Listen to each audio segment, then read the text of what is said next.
Welcome 6th standard to your geography class. That is the continuation of the 5th lesson, major domains of the earth. In the last video I explained to you all about the continents. There are 7 continents, isn't it? So you all know all those 7 continents.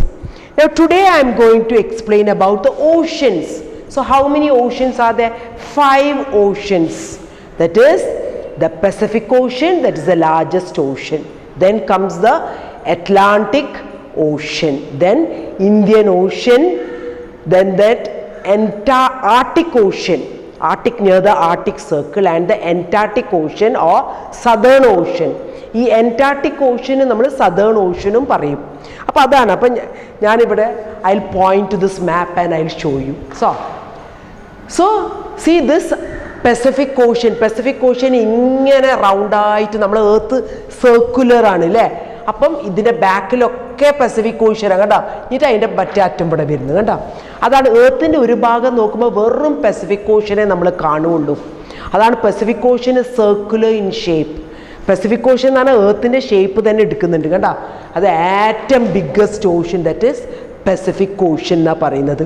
അപ്പോൾ ആ Pacific ഓഷ്യനിൽ തന്നെയാണ് the longest deep ഡെപ്തും ആഴം Merina trench. ഞാൻ പറഞ്ഞ 11,028 metre below see level, അത്രയും depth Merina trench. അപ്പോൾ Pacific ocean is the largest ocean. പിന്നെ അടുത്തത് വരുന്നതാണ് അറ്റ്ലാന്റിക് ഓഷ്യൻ. അറ്റ്ലാന്റിക് ഓഷ്യൻ കണ്ട എസ് ഷേപ്പാണ് കണ്ട ഇങ്ങനെ എസ് ഷേപ്പ് കണ്ട എസ് ഷേപ്പ്. അതേമാതിരി അവിടെ അതിൻ്റെ ഈ ബോർഡേഴ്സ് ഒക്കെ കണ്ട ഈ പസഫിക് ഓഷ്യനിൽ ഏതൊക്കെ കൺട്രീസാണ് കണ്ട. അമേരിക്കയുടെ cost line, north America, south America, പിന്നെ ഈ ഭാഗം ഓസ്ട്രേലിയ, ഏഷ്യ കണ്ട ഏഷ്യൻ്റെ ഭാഗം വരും പസഫിക് ഓഷ്യൻ. ആ സമയത്ത് അറ്റ്ലാന്റിക് ഓഷ്യൻ ഈ എസ് ഷേപ്പാണ് കണ്ട. എസ് ഷേപ്പ് എന്ന് പറഞ്ഞാൽ ഏതൊക്കെ ഈ അമേരിക്കൻ്റെ ഈ ഭാഗം, ആഫ്രിക്ക, യൂറോപ്പ് കണ്ട ഇവിടെയാണ് വരിക. പക്ഷെ അതിൻ്റെ കൂടെ കണ്ട ഈ എഡ്ജസ് ഒക്കെ ഉണ്ട്, ഈ ലാൻഡിൻ്റെ ഭാഗങ്ങളൊക്കെ ഉണ്ട് കുറച്ച് ഉള്ളോട്ടേക്ക് ഇറഗുലർ. നമ്മൾ പറയും ഇറഗുലർ എന്ന് പറയാം. അപ്പോൾ അതോട് കുറേ ഹാർബേഴ്സ് ഉണ്ടാവും, natural harbour.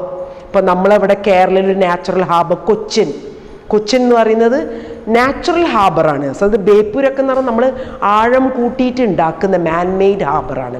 So natural harbours ഒരുപാടുണ്ട് ഈ അറ്റ്ലാന്റിക് ഓഷ്യനിൽ. അതുകൊണ്ട് നാവിഗേഷനൊക്കെ അറ്റ്ലാന്റിക് ഓഷ്യനിലാണ് കൂടുതൽ നടക്കുന്നത്. ഈ കപ്പലൊക്കെ വരിക നാവിഗേഷൻ ഇവിടെ കണ്ടോ. അതാണ്. അപ്പോൾ first the largest is Pacific, then comes Atlantic Ocean, then comes Indian Ocean കണ്ടോ. ഇന്ത്യൻ ഓഷ്യൻ ആണ് the ocean named after India. ഇന്ത്യയുടെ പേര് ഉപയോഗിച്ച ഒരു ഓഷ്യനാണ് Indian ocean. It is triangular shape എന്നാണ് പറയുന്നത് കണ്ടോ. ഒരു ട്രയാങ്കിൾ ഷേപ്പാണ് ഇവിടെ വരുന്നത് ഇന്ത്യൻ ഓഷ്യൻ കണ്ടോ. Indian ocean. then comes the Arctic Ocean. Arctic Ocean near the Arctic Circle, അത് ഭയങ്കര തണുപ്പായിരിക്കും near the poles. And then comes the Southern Ocean or the Antarctic Ocean. ഇവിടെയാണ് Southern Ocean കേട്ടോ. Southern Ocean എന്നാ പറയുക, അല്ലെങ്കിൽ Antarctic Ocean. Antarctica ആ continent അടുത്തുള്ള ഓഷ്യനാണ് Southern Ocean. അങ്ങനെ 5 oceans in all. So that is what oceans. Now next I'll come to atmosphere. Atmosphere എന്ന് പറഞ്ഞാൽ the layer of air surrounding us. എർത്തിനെ സറൗണ്ട് ചെയ്യുന്ന എയറിനാണ് അറ്റ്മോസ്ഫിയർ എന്ന് പറയുന്നത്. അതിലൂടെ 1600 ഇപ്പോൾ എർത്ത് ആണെങ്കിൽ ഇവിടെ എർത്ത് ആണെങ്കിൽ 1600 കിലോമീറ്റർ ഇത്രയും ദൂരമുണ്ട് എയറിൻ്റെ ഡെപ്ത്. അതിലാണ് troposphere, stratosphere, mesosphere, thermosphere, exosphere, അങ്ങനെ ഓരോ ഇത് വരുന്നത്, ലെയേഴ്സ് വരുന്നത്. അപ്പോൾ ഏറ്റവും നമ്മൾ എർത്തിൻ്റെ അടുത്തുള്ള ഇതാ ട്രോപ്പോസ്ഫിയർ. ആ ട്രോപ്പോസ്ഫിയറിലാണ് നമ്മളൊക്കെ നിൽക്കുന്നത്. അത് ഇറ്റ് ഇസ് ഡെൻസ്, തിക്കാണ്. അത് തിക്കായിരിക്കും. അത് ഇഷ്ടമായി നമുക്ക് ഓക്സിജൻ, നമുക്ക് വല്ല സിലിണ്ടറൊന്നും ഉപയോഗിച്ച് നടക്കേണ്ട ആവശ്യമൊന്നുമില്ല. നമുക്ക് എയർ അറ്റ്മോസ്ഫിയറിനകത്ത് നിന്ന് ഓക്സിജൻ കിട്ടിക്കോളും അല്ലേ. അപ്പം ഏറ്റവും എർത്തിൻ്റെ അടുത്തുള്ള ലെയറിനാണ് ട്രോപ്പോസ്ഫിയർ കണ്ടോ. പിന്നെ അതിൻ്റെ അകത്ത് നമുക്ക് നൈട്രജന് ഏറ്റവും കൂടുതലായി ടോൾഡ് യു നൈട്രജനാണ് കൂടുതൽ 78%, ഓക്സിജൻ 21%. പക്ഷേ നൈട്രജൻ ആർക്കാണ് ആവശ്യം? എല്ലാ ജീവജാലങ്ങൾക്കും ഇതിനൊക്കെ നൈട്രജൻ ആവശ്യമാണ് കണ്ടോ. ഓക്സിജൻ വി ഹ്യൂമൻ ബീങ്സ്, അല്ലേ. പിന്നെ കാർബൺ ഡൈ ഓക്സൈഡൊക്കെ കുറച്ചേ ഉള്ളൂ. കാർബൺ ഡൈ ഓക്സൈഡ്, ആർഗൺ, പിന്നെ ഹീലിയം, ഓസോൺ, അതൊക്കെ കുറച്ചേ ഉള്ളൂ. അപ്പോൾ 78% നൈട്രജൻ, 21% ഓക്സിജൻ, ബാക്കി എത്ര വരും? 1% മറ്റേ ഗ്യാസസ് ഒക്കെ. കണ്ട. അപ്പോൾ ഈ നൈട്രജൻ ആവശ്യമാണ്, carbon dioxide growth of പ്ലാന്റ്സിന് ആവശ്യമാണ്, ഓക്സിജൻ ഫോർ ഹ്യൂമൻ ബീയിങ്സ്. കണ്ട. അപ്പോൾ ഈ ഡെൻസിറ്റി, ഈ ലെയറിൻ്റെ ഡെൻസിറ്റി മേലെ പോകുന്നക്കോളം കുറഞ്ഞു വരും. അതാണ് ഈ മൗണ്ടനിയേഴ്സ്, ഈ മൗണ്ടനൊക്കെ കയറുന്നവർക്കൊക്കെ ഓക്സിജൻ സിലിണ്ടർ കൊണ്ടുവേണ്ടി വന്നത്. അതായത് നമ്മൾ ലെയറിൻ്റെ ഡെൻസിറ്റി കുറഞ്ഞു വരുമ്പോൾ ഓക്സിജനും കുറഞ്ഞു വരും. ഈ ട്രോപ്പോസ്ഫിയറിനുമായിട്ട് ഓക്സിജനൊന്നും നമ്മൾ പോകുന്ന കോളം മെസോസ്ഫിയറിനൊന്നും ഉണ്ടാവില്ല, അത് കുറഞ്ഞു വരികയാണ്. അപ്പം നമ്മൾ എത്രത്തോളം ഹൈറ്റിലേക്ക് പോകുമ്പോൾ അത്രത്തോളം നമ്മൾ ഓക്സിജൻ സിലിണ്ടർ കൊണ്ടുവേണ്ടി വരും നമുക്ക് കിട്ടാൻ വേണ്ടിയിട്ട്. പിന്നെ അതുമല്ല, നിങ്ങൾക്കറിയാം ചില ഏരിയാസിൽ ഹൈ പ്രഷർ ആയിരിക്കും. അത് ഞാനൊരു ക്ലാസ്സിൽ പഠിച്ചിട്ട് എങ്ങനെയാണ് ഹൈ പ്രഷർ വരിക. ഈ എയറിൻ്റെ ഡെൻസിറ്റി കൂടുന്നക്കോളം ഹൈ പ്രഷറാണ് വരിക, ഡെൻസിറ്റി കുറയുന്നക്കോളം ലോ പ്രഷറാണ് വരിക. അപ്പോൾ എപ്പോഴും വിൻഡ് ഹൈ പ്രഷറിൽ നിന്ന് ലോ പ്രഷറിലേക്ക് ഒഴുകുക ചെയ്യുക. അങ്ങനെയാണ് വിൻഡ് ഇസ് ഫോംഡ്, അല്ലേ. അതാണ് atmosphere. Next is called what? Biosphere. ഈ ബയോസ്ഫിയർ എന്ന് പറഞ്ഞാൽ നമ്മൾ താമസിക്കുന്ന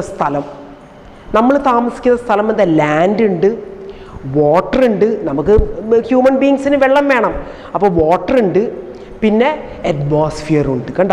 ഇത് മൂന്നും ചേർന്ന് അതിൻ്റെ അകത്താണ് നമ്മൾ ജീവജാലങ്ങൾ, നമ്മൾ ഹ്യൂമൻ ബീങ്സും മറ്റേ ക്രീച്ചേഴ്സൊക്കെ ഉള്ള, അതിനെല്ലാം കൂടിയാണ് നമ്മൾ പറയുക ബയോസ്ഫിയർ. കണ്ട. Narrow zone contact between land, water, air, ഇത് മൂന്നും കൂടെ ഒരു ഭാഗത്തുള്ള ഇതിനാണ് നമ്മൾ ബയോസ്ഫിയർ. നമ്മൾ ഹ്യൂമൻ ബീങ്സിന് വെള്ളം വേണം, എയറും വേണം. അപ്പോൾ ഇത് മൂന്നും ഉള്ള ഈ living things also is there. So this part area is called biosphere life that is unique to this planet. കണ്ടോ. ആ പ്ലാനറ്റ് ഇസ് യൂണിക് എന്ന് പറയുന്നത് എന്തുകൊണ്ടാണ്? ആ earth is a unique planet. Why? Because it supports ലൈഫിനെ support ചെയ്യുന്ന എല്ലാ കാര്യങ്ങളും നമ്മുടെ എർത്തിൻ്റെ അകത്തുണ്ട്. That's why earth is called a unique planet. കണ്ടോ. All the living organism including humans are linked to each other. ഈ ബയോസ്ഫിയറിൽ എന്ന് പറഞ്ഞാൽ നമ്മൾ പരസ്പരം ആശ്രയിച്ച് അങ്ങോട്ടാണ് ജീവിക്കുന്നത്. അതായത് land, water, air, all the living beings, ഇതൊക്കെ തമ്മിൽ അങ്ങോട്ടും ഇങ്ങോട്ടും ഡിപ്പെൻഡ് ചെയ്യുന്നത്. ഫോർ എക്സാമ്പിൾ ഞാൻ പറഞ്ഞുതരാം. ഫോർ എക്സാമ്പിൾ ഫോറസ്റ്റ് കട്ട് ചെയ്താൽ അത് ആർക്കാ ബാധിക്കുക? നമുക്ക് ആയിരിക്കും ബാധിക്കുക. സോയിലൊക്കെ ഇടിഞ്ഞു പോകും. ഈ ലാൻഡ് സ്ലൈഡൊക്കെ എങ്ങനെയാണ് വരുന്നത്? ഈ ഫോറസ്റ്റ് കട്ട് ചെയ്യുന്നതുകൊണ്ട് അവിടെ വേരില്ല മണ്ണിനെ പിടിച്ചു വെക്കാൻ, അപ്പോൾ ലാൻഡ് സ്ലൈഡ് ഓക്കേഴ്സ്. പിന്നെ എർത്ത് ക്വേക്കും സംഭവം ഈ എർത്തിൻ്റെ പ്ലേറ്റ് അങ്ങോട്ടും ഇങ്ങോട്ടും നീങ്ങും, അല്ലേ. ഫോർ എക്സാമ്പിൾ ഒരു പിന്നെ ഒരു സുനാമി വന്നാലും നമ്മളെ ബാധിക്കും. ഒരു സുനാമി വന്നപ്പോഴാണ് 2002 സുനാമി വന്നപ്പോഴാണ് ആൻഡമാൻ നിക്കോബാർ ഐലൻഡ് ചില ഐലൻഡ്സൊക്കെ സബ്മേർജ്ഡ് ഇൻ ദ സീ, കടലിൻ്റെ അകത്തേക്ക് തന്നെ പോയി. അപ്പോൾ അതൊക്കെയാണ് നമ്മൾ എഫക്റ്റ് ചെയ്യുന്നത് ഈ ബയോസ്ഫിയറിൽ. നമ്മൾ തമ്മിൽ ഡിപ്പെൻഡും ചെയ്യും, നമ്മൾ തമ്മിൽ നമുക്ക് ബാധിക്കുകയും ചെയ്യും ഓരോ കാര്യങ്ങൾ. സോ എമിഷൻ ഫ്രം ഇൻഡസ്ട്രീസ് നിന്ന് വന്ന ചീത്ത സാധനങ്ങളൊക്കെ pollute the air. Carbon dioxide കൂടുമ്പം എന്താവുക? Increase of amount of carbon dioxide, increase in global temperature. It increase a global temperature. അപ്പോൾ അതും നമുക്ക് നാശമാണ് നമ്മൾ ഹ്യൂമൻ ബീങ്സിന്. So thus need to limit the use of resources of the earth to maintain the balance of nature. കണ്ടോ. അപ്പോൾ നമ്മളൊക്കെ അത് ലിമിറ്റ് ചെയ്യണം. എന്തും കൂടിക്കഴിഞ്ഞാൽ അത് നമുക്ക് ഉപദ്രവമായിരിക്കും. അപ്പോൾ അതൊക്കെ ലിമിറ്റ് ചെയ്യണം നമ്മൾ, എന്നാലേ നമുക്ക് ഈ നേച്ചറിനെ ബാലൻസ് ചെയ്യാൻ പറ്റുള്ളൂ. Between the domains of the lithosphere, atmosphere, hydrosphere, ഈ ബയോസ്ഫിയറിനാൽ നമുക്ക് അതൊക്കെ ലിമിറ്റ് ചെയ്യാൻ പറ്റുള്ളൂ. So that much is the lesson. So we finished with this lesson, children. So along with this video, I'll be sending the question answers also. Copy and learn. Thank you, children.